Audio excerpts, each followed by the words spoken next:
Hello, नमस्कार, आदाब, सत श्री अकाल और अस्सलाम वालेकुम। मैं हूं मोहम्मद अहमद काज़मी, लेकर आया हूं आपका पसंदीदा कार्यक्रम नज़र दुनिया पर। इजराइल फ़िलिस्तीन जंग को शुरू हुए आज 31वां दिन था। इजराइल की तरफ से गाज़ा पर बमबारी जारी है, साथ ही ज़मीनी हमलों में भी पेशरफ्त का दावा किया जा रहा है। हमास का कहना है कि इजरायली बमबारी में अब तक गाज़ा में 60 इजरायली कैदी भी मारे जा चुके हैं। दूसरी तरफ गाज़ा पर बमबारी रोकने के लिए डिप्लोमेटिक कोशिशें जारी हैं। अमरीकी फॉरेन मिनिस्टर ने कल अचानक बगदाद में प्राइम मिनिस्टर मोहम्मद शिया अल सुडानी से मुलाकात की। उसके फौरन बाद इराकी प्राइम मिनिस्टर आज तेहरान पहुंच गए, जहां उन्होंने प्रेसिडेंट रईसी और सुप्रीम लीडर आयतुल्ला खामेनेई से मुलाकातें की हैं। Antony Blinken Israel, Jordan, West Bank और इराक के दौरे के बाद आज तुर्की की राजधानी अंकारा में थे, जहां वे सिर्फ फॉरेन मिनिस्टर से मिल सके, जबकि प्रेसिडेंट अर्दगान ने उनसे मिलने से साफ इनकार कर दिया। खबरें काफ़ी अहम हैं, आखिर तक ज़रूर देखें। अगर आपने अभी तक media star world YouTube channel subscribe नहीं किया है तो सब्सक्राइब कर लें और घंटी दबाना ना भूलें, ताकि हमारी हर नई वीडियो का नोटिफिकेशन आप तक पहुंच सके। टाइम्स ऑफ इजराइल के मुताबिक आईडीएफ का कहना है कि उसने गाज़ा में हमास के गढ़ पर कब्जा कर लिया है और कल उसने हमास के 450 ठिकानों पर हमला किया है। नॉर्थ गाज़ा पट्टी में रात भर हुए भारी हमलों से हमास की सुरंगों और ज़मीन पर मौजूद बुनियादी ढांचे को काफ़ी नुकसान हुआ है। इजरायली फ़ौज ने कहा है कि वो ज़मीन के नीचे और ऊपर टेररिस्ट ढांचे पर बड़े हमले कर रही है। हमास ने हमलों को तेज़ बमबारी बताया है। इजराइल का दावा है कि उसने जंग की शुरुआत के बाद से बटालियन और ब्रिगेड सतह पर 1 दर्जन से ज्यादा हमास के फील्ड कमांडरों को भी मार डाला है। उधर वेस्ट बैंक में यरूशलेम में बॉर्डर पुलिस के 2 अफसरों पर चाकू से हमले हुए हैं, जिसमें एक सीरियस जख्मी है। आईडीएफ के हमले में हमास के खास ऑपरेशन के सरबराह की मौत का भी दावा किया गया है। अमेरिका ने मिडिल ईस्ट में न्यूक्लियर हथियार वाली पनडुब्बी तैनात कर दी है। इजराइल ने गाज़ा के ज़मीनी हमले में अपने मरने वाले फौजियों की तादाद 30 बताई है। इसी बीच न्यूयॉर्क टाइम्स ने कहा है कि अमेरिका ने हिजबुल्लाह और ईरान को धमकी देते हुए कहा है कि अगर उन्होंने जंग को आगे बढ़ाया तो वो उनके खिलाफ कार्रवाई करने के लिए तैयार है। रिपोर्ट में कहा गया है कि ये पैगाम इलाके में अपने दोस्तों के जरिए, जिनमें तुर्की भी शामिल है, से हिजबुल्लाह और ईरान को दिया गया है। साथ ही अल अरेबिया ने खबर दी है कि दुनिया भर से जंगबंदी की मांग के बावजूद इजराइल ने गाज़ा पर बमबारी तेज कर दी है। इजराइल ने यूनाइटेड नेशंस की एजेंसियों की जंगबंदी की अपील को नज़रअंदाज करते हुए आज गाज़ा पर बड़े हमले किए। इजरायली फौजी और हमास के लड़ाके घनी आबादी वाले गाज़ा में घर घर की लड़ाई में उलझे हुए हैं। गाज़ा शहर के रहने वाले अला अबू हसेरा ने कहा है कि यह हमला ज़लज़ले की तरह है, एक तबाह इलाके में जहां तमाम इमारतें मलबे में तब्दील हो चुकी हैं। जंग शुरू होने के बाद से अब तक गाज़ा पर इजरायली हवाई हमलों में 9,770 से ज़्यादा लोग मारे जा चुके हैं, जिनमें बड़ी तादाद में बच्चे और औरतें हैं। इजराइल ने गाज़ा पर पूरी तरह से घेराबंदी कर ली है, जिससे ज़रूरी इंसानी मदद को अंदर पहुंचने से रोक दिया गया है और सभी पानी, खाना और ईंधन की सप्लाई बंद कर दी गई है। एसोसिएटेड फ्रांस प्रेस AFP ने गाज़ा हेल्थ मिनिस्ट्री के हवाले से कहा है कि गाज़ा पट्टी में रात भर तेज इजरायली हमलों में 200 से ज्यादा लोग मारे गए हैं, जिनमें सिर्फ गाज़ा शहर और गाज़ा पट्टी का नॉर्थ का हिस्सा शामिल है। 7 अक्टूबर के हमास के अचानक हमलों के जवाब के हिस्से के तौर पर इजरायली फौज ने गाज़ा में जमीनी हमला तेज कर दिया है।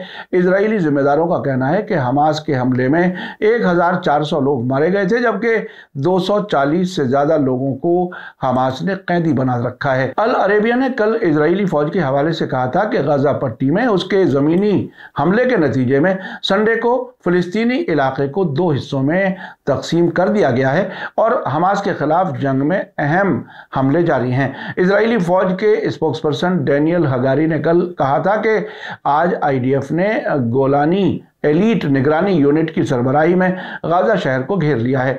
वे गाज़ा शहर के साउथ के हिस्से में समंदर के किनारे पर पहुंचे हैं और उन्होंने गाज़ा शहर को घेर लिया है। अब वे साउथ और नॉर्थ गाज़ा में मौजूद हैं। उन्होंने कहा कि हम अभी ابھی भी नॉर्थ गाजा पट्टी और गाजा शहर के रहने वालों को साउथ की तरफ जाने के लिए एक इंसानी गलियारे की इजाज़त दे रहे हैं। ये साउथ की तरफ जाने वाला एक तरफा गलियारा है।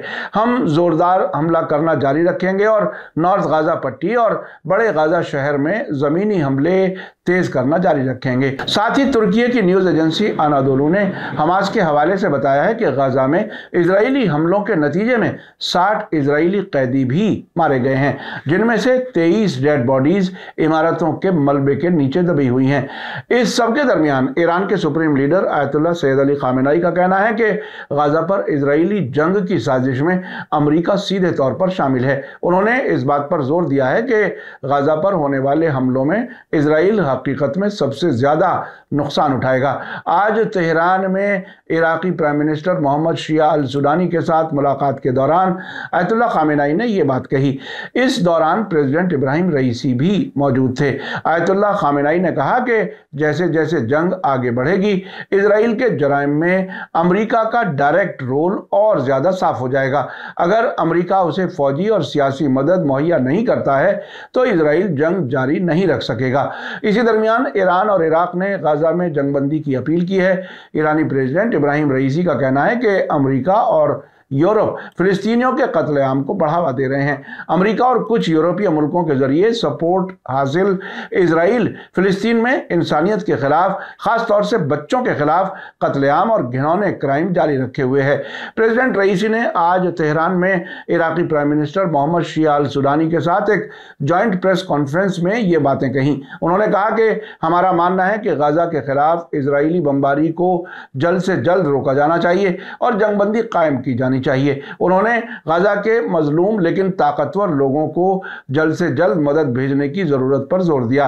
प्रेसिडेंट रईसी ने आगे कहा कि ईरान, इजराइल और अमेरिका को गाजा के बेगुनाह लोगों का कत्लेआम रोकने के मकसद से मुस्लिम, इलाकाई और दुनिया के दूसरे मुल्कों के जरिए किसी भी पहल को सपोर्ट करता है।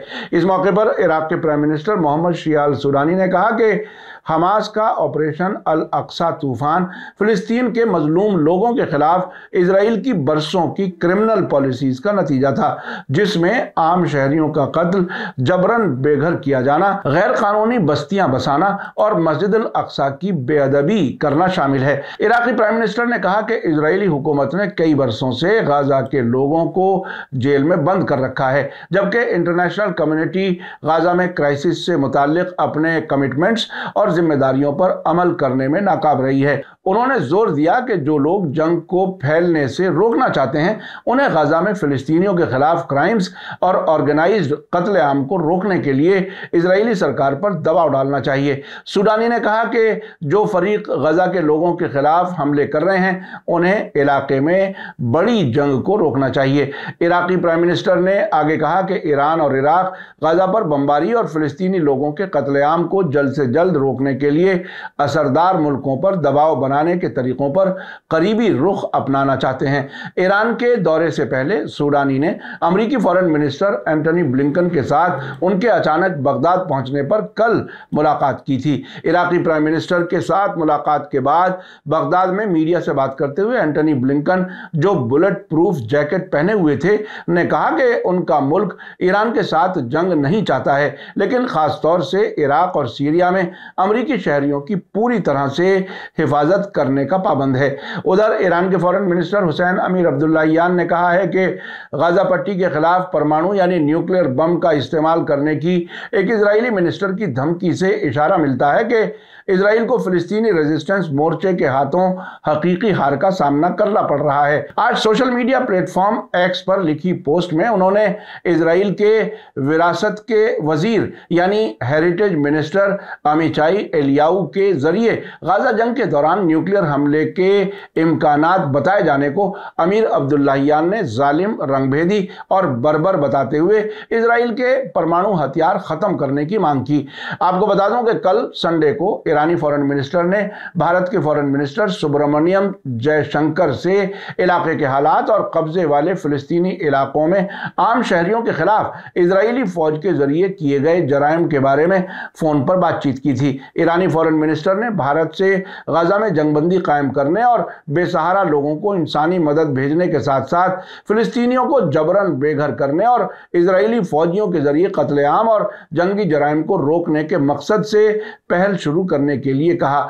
उन्होंने वार्निंग दी कि ज़ायोनी हुकूमत के लगातार हमलों से इलाके में हालत खराब हो जाएगी और रेजिस्टेंस फोर्सेस के जरिए नए मोर्चे खुल जाएंगे, जिससे इलाकाई तनाव फैलेगा। इस मौके पर प्रेस टीवी के मुताबिक जयशंकर ने कहा कि भारत इलाके की हालत पर बारीकी से नजर रखे हुए है और गाजा में इंसानी क्राइसिस में सुधार के लिए मिलकर काम और कोशिशों में यकीन रखता है। एस जयशंकर ने कहा कि नई दिल्ली गाजा में फौजी हमलों को खत्म करने और क्राइसिस को बढ़ने से रोकने के लिए ईरान के जरिए की गई पहल के तहत रोल निभाने के लिए तैयार है। इसी दरमियान मिडिल ईस्ट में अमरीकी फौजियों के खिलाफ हमले तेज हो गए हैं। आज सीरिया और इराक में 4 अमरीकी फौजी अड्डों को निशाना बनाया गया है। प्रेस टीवी के मुताबिक गाजा पर इजराइल के खतरनाक हमलों की वजह से इलाके में बढ़ते तनाव के दरमियान इराक में 2 अमरीकी फौजी ठिकानों और सीरिया में 2 और ठिकानों पर अलग अलग ड्रोन हमले हुए हैं। लेबनान के अरबी जबान के अल मयादीन टेलीविजन ने नाम न छापने की शर्त पर लोकल सोर्सेज का हवाला देते हुए बताया है कि कई गोला बारूद से भरे ड्रोनों ने बगदाद के वेस्ट में तकरीबन 160 किलोमीटर दूरी पर मौजूद अमरीकी ऐन अल असद एयरबेस को निशाना बनाया है। इन फौजी अड्डों पर होने वाले किसी नुकसान की तफसील अभी मालूम नहीं हो सकी है। ये हमला इराक में इस्लामिक रेजिस्टेंस के जरिए अरबिल इंटरनेशनल हवाई अड्डे के पास मौजूद अमरीकी छावनी पर ड्रोन हमले की जिम्मेदारी लेने के फौरन बाद हुआ है। लोकल सोर्सेज ने यह भी बताया है कि सीरिया के होम्स सूबे में अल तनफ बेस को कई ड्रोनों के जरिए निशाना बनाया गया है और तयशुदा ठिकानों पर सटीक हमला करके तबाह कर दिया गया। हजदल शाबी से जुड़े टेलीग्राम न्यूज़ चैनल सबरीन ने भी इस वाक़े की इत्तला दी है। इराक में इस्लामिक रेजिस्टेंस के बयान में यह भी कहा गया है कि उसने सीरिया के नॉर्थ ईस्ट में हसाका सूबे में अमरीकी फौजियों के तेल बेदार अड्डे पर हमला करने के लिए ड्रोन का इस्तेमाल किया है। रिपोर्टों के मुताबिक इराक की तरफ से आ रहे ड्रोनों ने बेस में अमरीकी फौजियों को निशाना बनाया और छावनी के पास कम से कम एक धमाके की आवाज सुनी गई।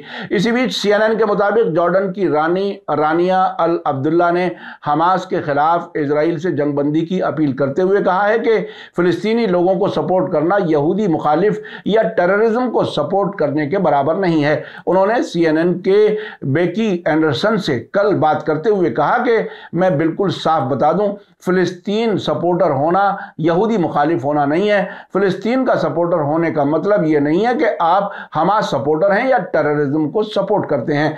हाल के बरसों में हमने जो देखा है कि इजराइल की किसी भी नुक्ताचीनी को चुप कराने के लिए यहूदी मुखालिफ यानी एंटी सेमिटिज्म के कानून को हथियार बनाया जा रहा है। उन्होंने कहा कि मैं पूरी तरह से और पूरे दिल से यहूदी मुखालिफ जज्बे यानी एंटी सेमिटिज्म और इस्लामोफोबिया की बराबर मजम्मत करना चाहती हूं, लेकिन मैं सभी को यह भी याद दिलाना चाहती हूं कि इजराइल दुनिया भर के सभी यहूदी लोगों की नुमाइंदगी नहीं करता। इजराइल एक स्टेट है और अपने जराइम के लिए अकेले ही जिम्मेदार है। इसी दरमियान खबर है कि अमेरिकी फॉरेन मिनिस्टर एंटनी ब्लिंकन ने इजराइल, जॉर्डन, वेस्ट बैंक और इराक के दौरे के बाद आज तुर्की के फॉरेन मिनिस्टर हकन फिदान से अंकारा में मुलाकात की है। अल जजीरा के मुताबिक तुर्की ने गजा पर इजरायली हमलों को फौरन बंद करने की मांग दोहराई है और प्रेसिडेंट रजब तैयब अर्दोगान ने अमेरिकी फॉरेन मिनिस्टर से मुलाकात करने से साफ इनकार कर दिया। आपने देखा कि एक तरफ अमेरिका जंगबंदी की मुखालिफत कर रहा है और साथ ही कह रहा है कि वो ईरान से जंग नहीं लड़ना चाहता, लेकिन साथ ही वो सीरिया और इराक में अपने फौजियों की हिफाजत भी चाहता है। ब्लिंकन के जरिए इराक के प्राइम मिनिस्टर से अचानक बगदाद में मुलाकात के फौरन बाद मोहम्मद शिया अल सुदानी का ईरान का दौरा काफी अहम इशारा हो सकता है। मुमकिन है कि इराकी प्राइम मिनिस्टर के जरिए अमेरिका ने ईरान को अहम पैगाम भेजा हो सकता है इसके नतीजे में जंगबंदी के लिए रास्ता हमवार हो जाए। मीडिया स्टार वर्ल्ड लगातार नजर बनाए हुए है। इसी के साथ मुझे दीजिए इजाजत। आज का एपिसोड कैसा लगा कमेंट्स में जरूर लिखें। थैंक यू, धन्यवाद, शुक्रिया। जय भारत, जय हिंद। मीडिया स्टार वर्ल्ड के और वीडियो देखने के लिए हमारे चैनल को सब्सक्राइब करें और सीधे नोटिफिकेशन पाने के लिए बेल आइकन दबाएं। और अगर हमारी खबर सच्ची और अच्छी लगे तो अपने व्हाट्सएप, इंस्टाग्राम, फेसबुक और ट्विटर अकाउंट पर जरूर शेयर करें।